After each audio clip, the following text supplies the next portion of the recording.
जीवत समझे जीवत भुजे, जीवत ही करो आस। जीवत कर्म की फंसी न कटे, मुए मुक्ति की आस कबीरा, मुए मुक्ति की आस। जीवत समझे जीवत बुझे, जीवत ही करो आस। जीवत कर्म की फंसी न कटे, मुवे मुक्ति की आस कबीरा, मुवे मुक्ति की आस। The title given to this doha is the noose of attachment. When alive, one sees and knows जीवत समझे जीवत भुजे, जीवत ही करो आस. Crave for liberation when the life is full, when full of life. Sorry, must crave for liberation when full of life. If you don't cut the noose of your attachment now, how will there be liberation with death?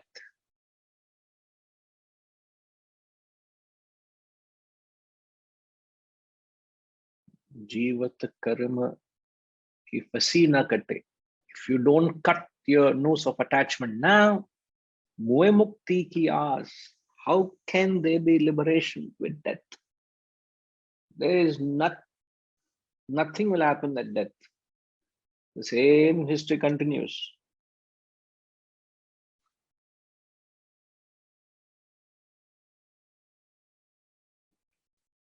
Arviji, this doha is exactly talking the opposite of 20, which is saying urgency. The real urgency is you must crave for liberation when you're full of life and vigor, energy, enthusiasm. And when you believe there's a long life ahead of you, at that moment, you must entertain the thought of the reality, isn't it? If you don't do this now, what's the point? It's of no use to you. So you get that? Yeah.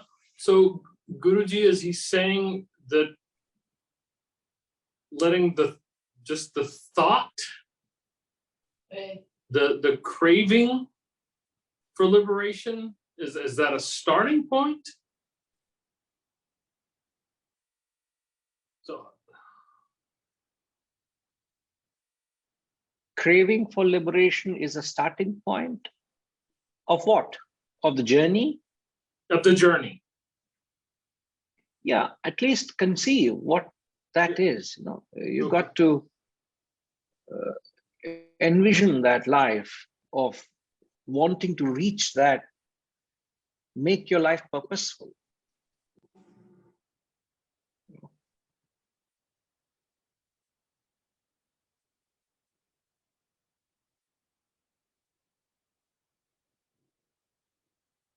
See, one needs to wake up to this truth and purpose.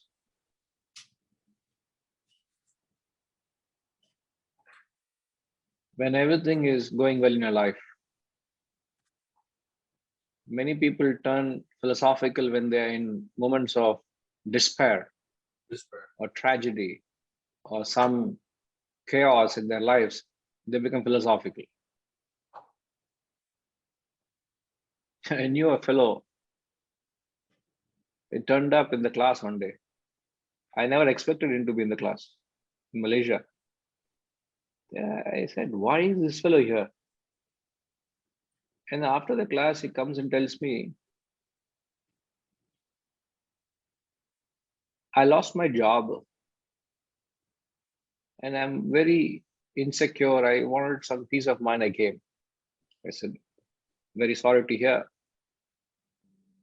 If you don't mind, can I come? I said, yeah, please, you're welcome. Came for one more class. The third class, he didn't turn up. Reddigar, you know why? Yeah.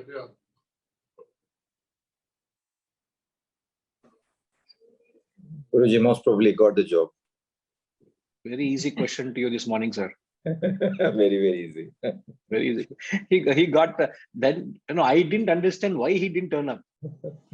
Only I was scratching head. Why is this fellow, suddenly disappeared? Out of the blue, he popped into the class and suddenly disappeared. Only then later on, because Vijaya and his wife were common friends, and that's how I knew the family. They met here and there, and that's when I knew, he got back the job. And now I understand. दुख में सुमिरन सब करे, सुख में करे न कोई, जो सुख में सुमिरन करे, दुख काहे को होए. If you, what Doha number is that? Please tell the number of Doha, so you all can fall back on that. We already covered it before. JM?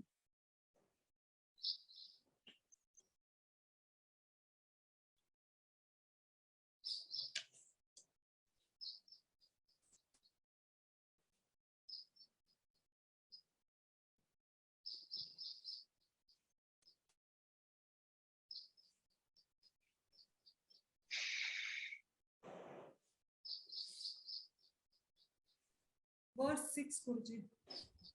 Okay, Doha 6. Doha number 6 talks about the need to reflect on the higher. One who does, there is sorrow for such a person. So this specific Doha talks about the need to aspire to reach higher, the need to envision a higher goal. Ultimately, he says, crave for liberation when life is full. When you can do many things in life, you can make the money, you can achieve success, you can travel the world, you can create a mark for yourself and your own family. You show a certain disinterest to that and say, I want to seek liberation.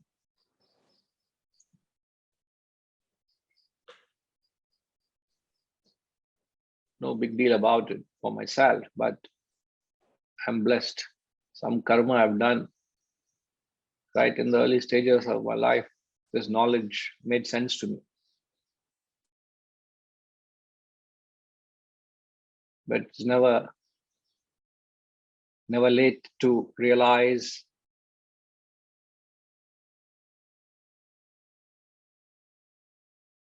and that liberation term means the desire for liberation is known as mumukshatva.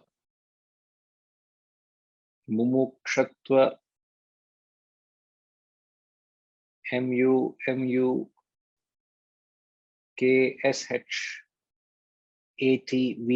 mumukshatva.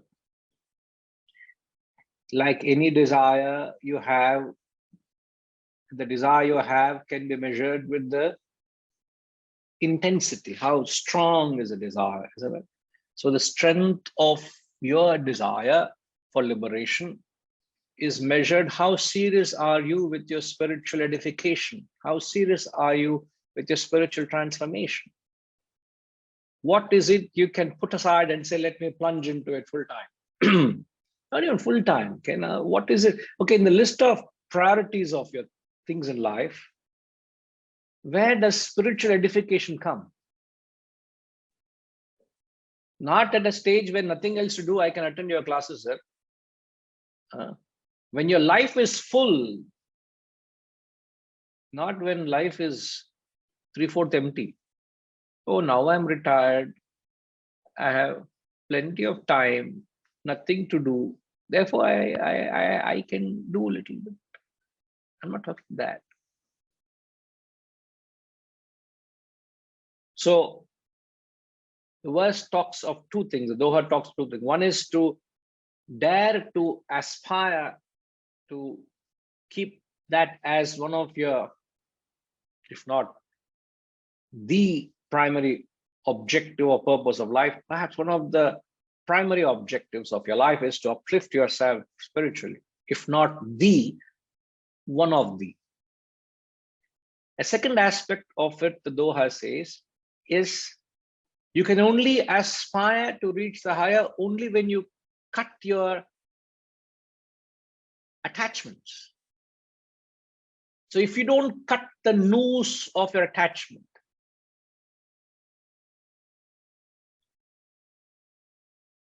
Haresh, what does the word noose mean?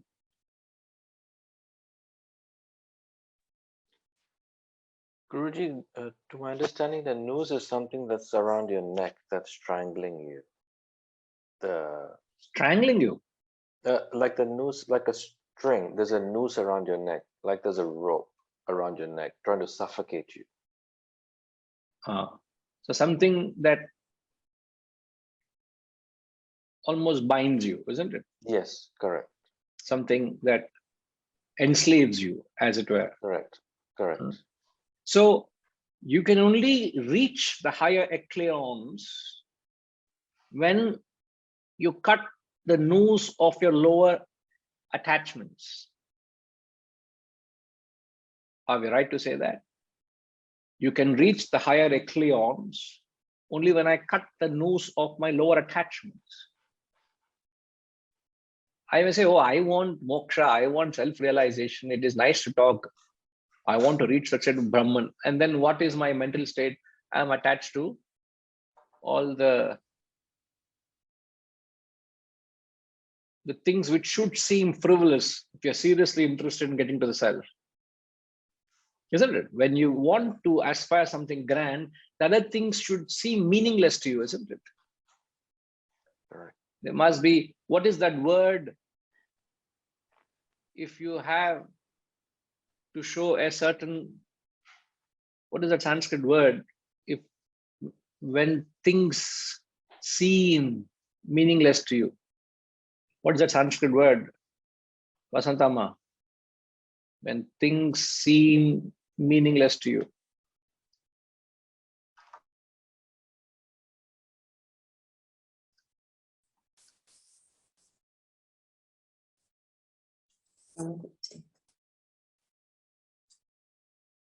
I have no clue. Sanskrit word. No, it's a familiar word, Sanskrit. In Hindi, I know vyartha. Vyartha. Vyartha. Vyartha means what? Useless. Vyartha means useless, huh? So what is it in you that measures whether the world is vyartha, waste, as Samyama is saying, waste, meaningless?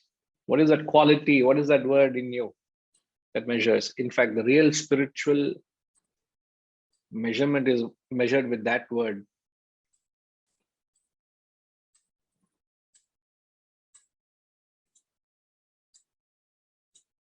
Not getting it. No problem. Any idea, Varshama?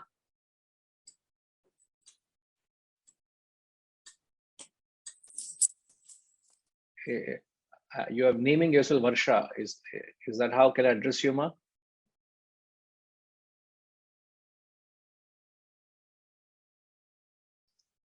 Oh, yes, yourself. Namaste, Guruji. Namaskar. Yeah. I am Varsha. Yes, Mahendra's wife. Yes. Yeah. So you're practicing detachment. That's good. Yeah, I'm with my daughter in Texas right now. And he's No, in no, Boston. Right. I could think so. No problem. Yeah, because some people in their houses, one person is sitting in the hall, other person sitting in the living room. Same house. They come from different systems. So I am thinking, they can't sit next to each other.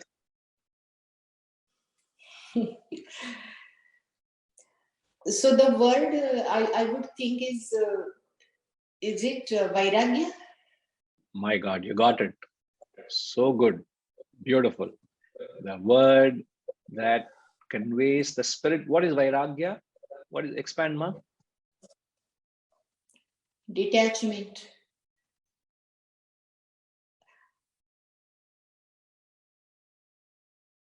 It is So- detachment. What else does that word convey?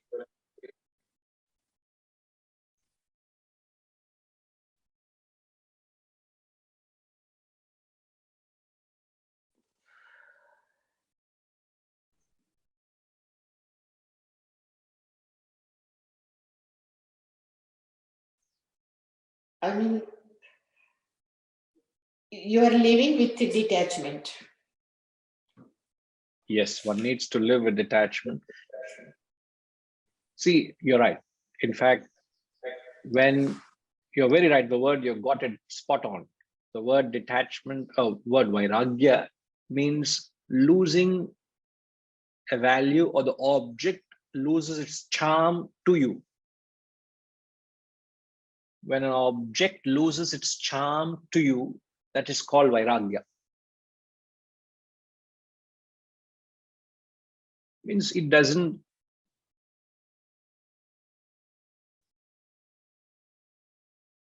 distract you in your journey anymore. It's there, okay, it's there. Otherwise, you are swayed, it tempts you, it distracts you. You fall a prey to that temptation because you have a value for it. When you have vairagya, the object loses its charm for you. Like when you roast a grain, when you roast a grain, what would happen? When you roast the grain loses its ability to germinate. You kill the germ, isn't it? So when a person wears ochre robe, which is the color of fire, you are symbolizing it by wearing an ochre robe to the world that I've burnt my desires for the world, I've charred my desires. They have lost their ability to germinate. So I have no value for whatever you are offering to me. So the world out there has lost its charm for me. So don't disturb me. That's how you announce to the world, please let me alone. I have embarked on a journey for seeking liberation. So all I want, whatever I need, I will survive on bhiksha. Whatever bhiksha you throw at me, I'm happy at it. You may not throw at me. I'm happy. I'm not complaining. Whatever you give, I'm content with that. That kind of a life you lead. So a man who embarks on this journey lives a life on this principle, that whatever remnants of a sacrifice, it's a very beautiful word. And whenever I say remnants of sacrifice, I look at Rajima, which she is unable to switch on her camera. Correct, No, Rajima? perfectly fine, Guruji. Hari Om. Perfectly fine. So remnants of sacrifice, correct, yeah. Whenever I say you react very positively to it, isn't it? With a smile on my face. Yeah, Yes. I know. I always remember that smile whenever I use that term. So a person, very good, ma. So I'm not wrong, I must say that. Huh? So when you have a certain amount of detachment, as Varshama said, vairagya, when you lose a charm for the world, that is when your pursuit of the higher gets reinforced. It gets the momentum. Your desire to liberate gets a thrust. Otherwise, it's like, I want to move forward, I want to reach the higher, but I am tied up and pinned up and bound by all the worldly transactions, the world that throws at you. Why? Because I have a value for the world. How can I move forward? It's like when I want to leave the center, the wisdom center, as I come into the room, I've tied myself up with ropes to the furniture and fittings and every possible thing. I've tied up myself here. So when I want to get up, Harish, is it possible for me to get up and leave this room? No, Guruji. I want to visit you, Harish. I have not seen you for 2 years or more. I want to visit you. But what will happen? But I can't move because I've tied myself up to all the fittings and furniture. Because there's so much of physical thing I can't carry with me, isn't it? Imagine the same thing happening at the mental level. I want to reach the higher. I understand the value. I understand the urgency of getting there. But the mind's attachments, I and my, that keeps you pinned. So the noose of attachment. What are the three things the noose of attachment does? Please write down. The noose of attachment, not three things, 5 things. I've written 5 things here. So maybe there's a little more to it. Firstly, what the noose of attachment does is it binds you. It binds you. And almost the next point almost seems same, but it's slightly different. The moment you're bound, it limits you.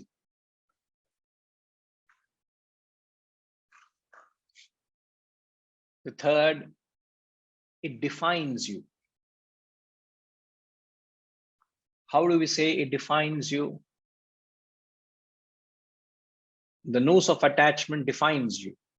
How do you say noose of attachment defines you? Gayatri? When we are attached, we are defined by that object, whatever we are attached to it. So our personality becomes that. Absolutely right. When you're attached to an object or being, you are defined by that object or being, you are defined by that. You become that. The law of attachment, as you think, so you become.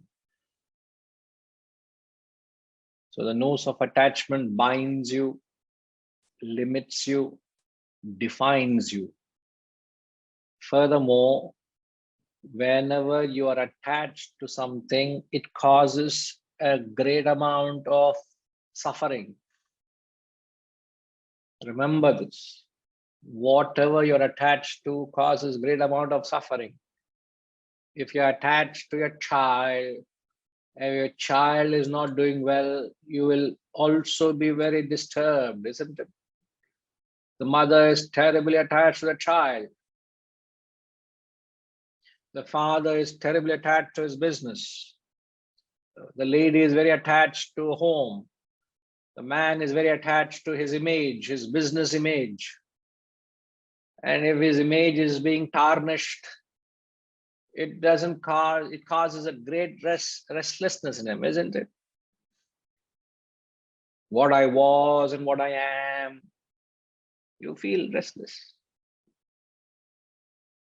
The world the man is not the world the lady is.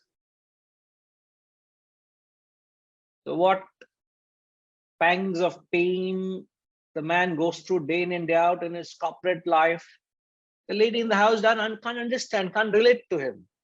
They're different worlds. The mind creates a different world, and the lady is attached to the children, bringing them up, and what are their needs and education and blah blah blah. The man is in a world of making business, making money, making riches. She is caught up in the turmoil, whatever that object of attachment creates for her. She suffers because of the children not performing well, they're not having discipline. So she constantly complains to the husband. Husband can't relate to what you're talking. It's okay, no, why are you getting worked up? The husband comes back at night after a long day at work and she complains, you're not doing this. Why are you realize this boy is not being disciplined? The boy has been got so many notices from the school teacher, from the principal. This boy is not behaving. You don't look into it at all. I'm very concerned. He says, it's okay. How old? The boy is only 8 years old. What are you making so much fuss about it? Calm down. It's okay. All will be well. Why is the husband not worried about it? He's not worried about it. Relatively. Why? Ready, Garu? Why?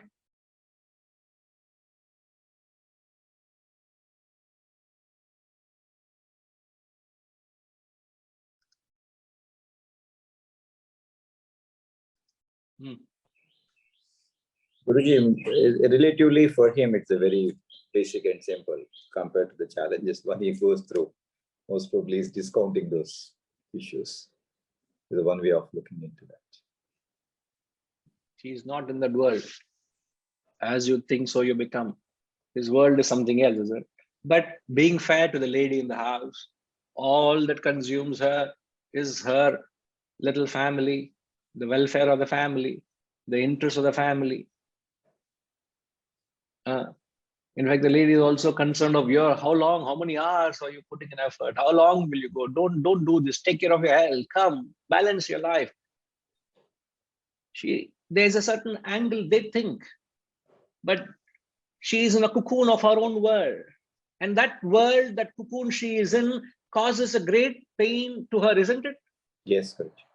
Absolutely. And the cocoon you are in, the only difference is she's in domestic bubble, you are in a carpet bubble. Corporate bubble, that's it. Both are bubbles, and any bubble will have to burst. Unless the bubble bursts, then only we know the reality. But it's too late in the life. You should not wait until the bubble bursts, isn't it? Very true. But I'm only trying to give examples or think in lines when we say how this noose of attachment is constantly binding you, limiting you, defines you, causes attachment, causes pain and suffering. It causes tremendous pain and suffering. And the extension and the finality and the icing of cake of attachment is, I'll ask Kamalji.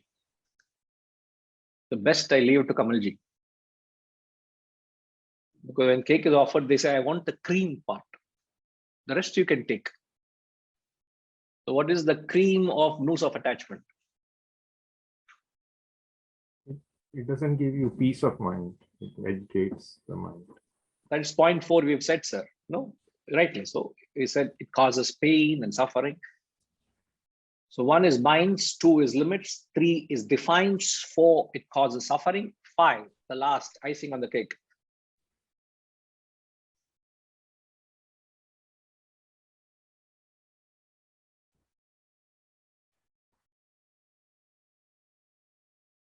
It is just a conclusion, almost it gives a finality to the law of attachment.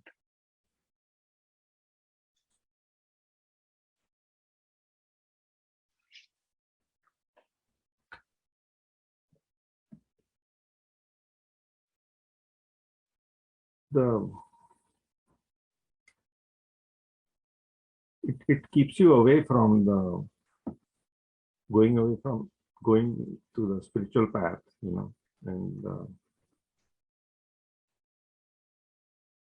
because attachment creates more attachments, and so you're kind of in that. But I think you covered that in the binding thing. So Not. Anybody have an idea? What is it that gives the finality to the law of attachment? Yes, Mahendraji. It keeps you from the higher goal. Sorry, sir? It keeps you from the higher goal. You mean it keeps you away from the higher goal? Yeah. That's what we said, isn't it? It limits you. It confines you to that sphere of activity. You can't go beyond that because you're thinking only. So limits you to that is what keeps you away from. The other side of it is you can't reach the higher. It binds you, limits you. Those are the first few points we said.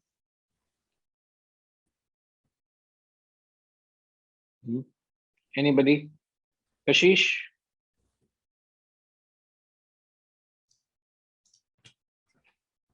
Guruji, the only word that's coming to mind is it consumes you. Point 3 defines you. My vocabulary is not as good as you, Kashish. I know it's very similar to what's already said before. That's why I didn't raise my hand, because I'm like, I don't think it's different enough to be its own point. No, but you're right. It consumes you, it defines you, it says what you are because of, you're literally engulfed by it. It is almost, that's what you are. Very good. So, but it's the point 3. In fact, the last point is what Gayatri Ma has said. Gayatri Ma, solungo. We lose the very object itself. We are attached to it.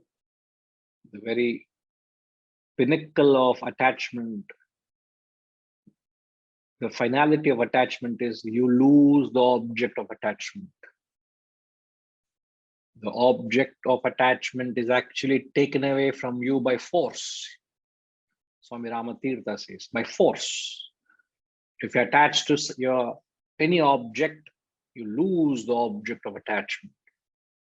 So much so, he says, you're attached to a child, your child will drop dead, he says. Bhayam, almost there's a fear. He literally says this, Swami Ramatirtha. Please, I have always recommended you to pick up his books. You can get hold of it online. You can procure the works and read it. He says that you are attached to anything, you lose it. You're attached to your child, your child will drop dead. In fact, if there is any revulsiveness in any relationship, it's because of attachment.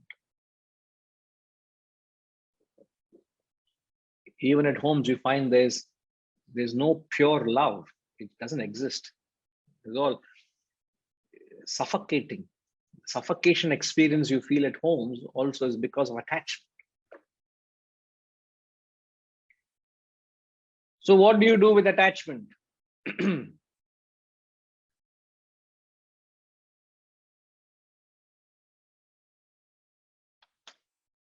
There's so much attachment everywhere around. What do you do with it?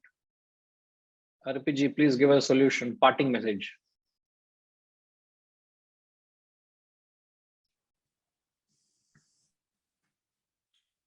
So Can I dare to say this? Can I have the answer from Milima, who's sitting next to you beyond the screen? Is she there? yeah, she's here. Is she presentable? Can she turn the camera? Can you turn the camera to her? No, no. Okay, she can answer from where she is. It's very audible.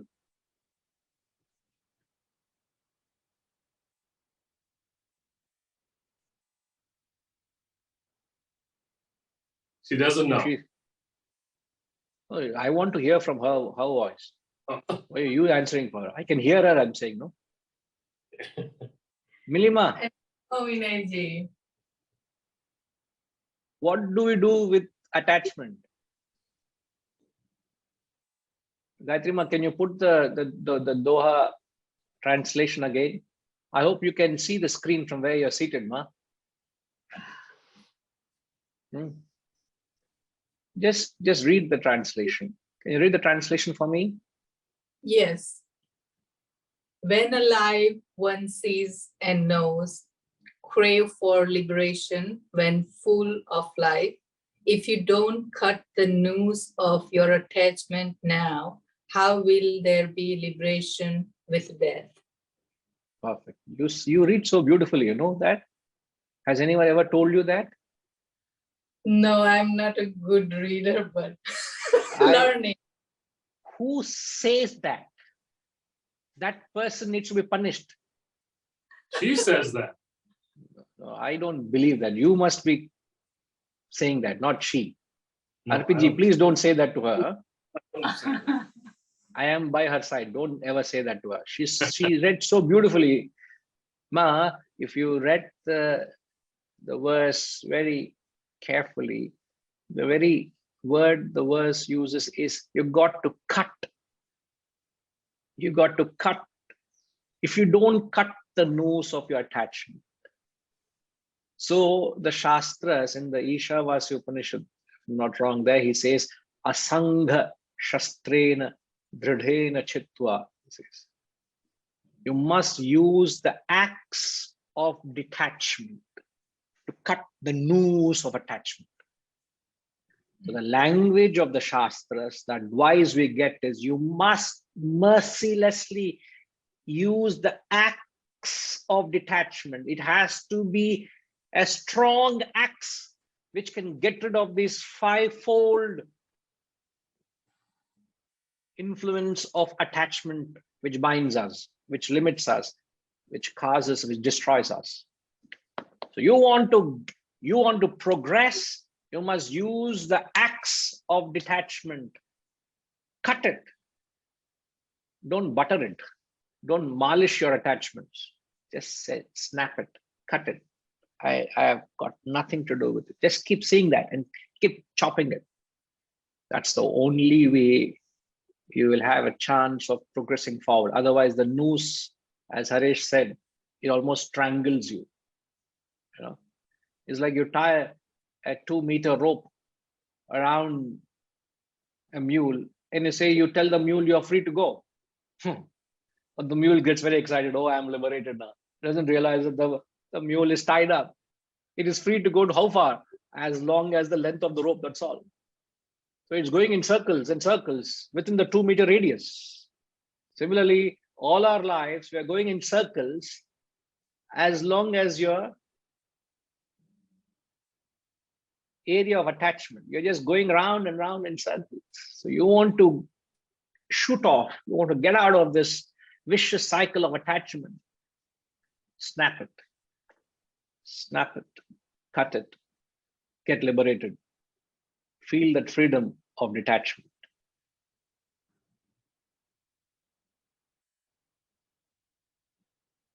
So much to do. All I can say is there's so much to do. And I hope you all realize the urgency. At the same time, be slow, oh mind.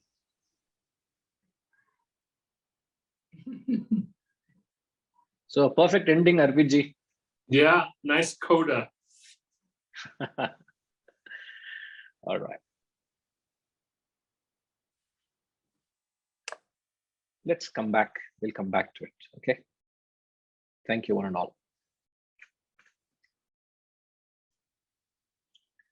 Om Purnamada Purnamidam Purnat Purnamudachyate Purnasya Purnamadaya Purnamevavashishyate.